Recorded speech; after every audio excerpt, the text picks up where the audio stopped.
want to speak a little bit more about Father Richie at the Centre for the Poor in the Philippines, because he's a man who has many things on the move, and many good things. This is Mission Alive. You're with Roger from the MSC Mission Office. The Centre for the Poor has as its specific goals to promote organic produce for the health of human consumption, to promote healthy soil and sustainable agricultural practices, to develop consciousness in managing our waste towards zero waste lifestyle in every kitchen and its source, and to generate sustainable income. These are the things that Richie is trying to do in very practical ways with many people. I'll give you some view of what he's doing, and then I'll leave him to leave you a message. We start looking at the Centre for the Poor, run by Father Richie Gomez in the Philippines, and some of the aims of it are there to create income generating projects and other efforts that raise the quality of life of the rural poor.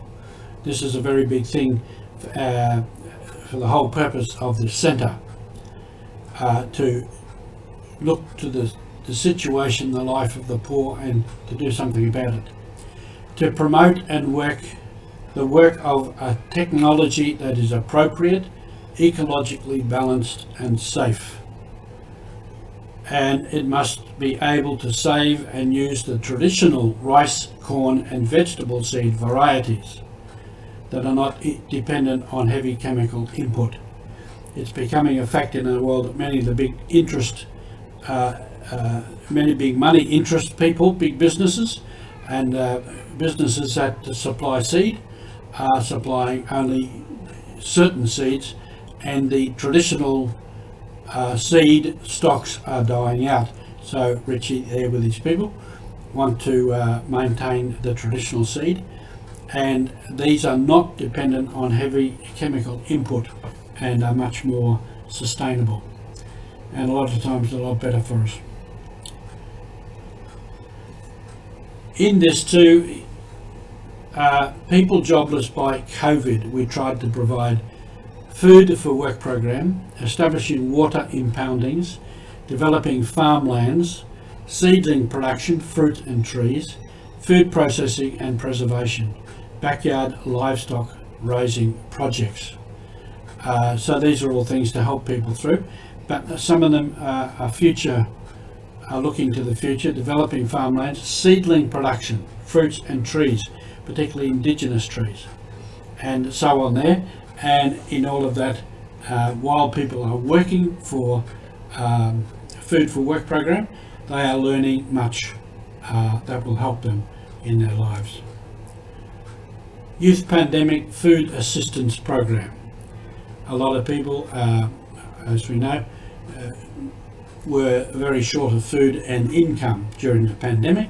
So this was a way of trying to, using the youth to prepare food and distribute it to people.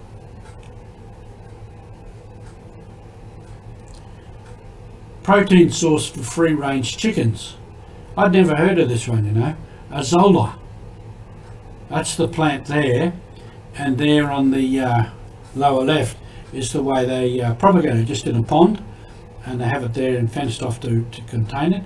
So it's a potential feed ingredient for livestock that could be mixed with concentrate or can be given directly. Minimum 5% and 7.5% of Azolla based diet. Unconventional feed ingredients rich in protein, while other constituents are minerals and so on there. Easily digested owing from its protein and low lignin content. So I mean that's a very good one, and often that is used for stock and chickens and ducks and whatnot. This next one is really interesting. Maggots. When we think of maggots, we maybe tend to try and throw up, but harvest of maggots. And maggots are used for feed for livestock, ducks, chickens, pigs, all that sort of stuff. They are very, very good in compost. If you got them in the compost, you just cover them over and let them do their work, and they help break down the compost. But their main source is a protein for livestock. And so here they are, they're actually farming them and harvesting them. All kinds of things that help with production. This one is important, justice for the farmers.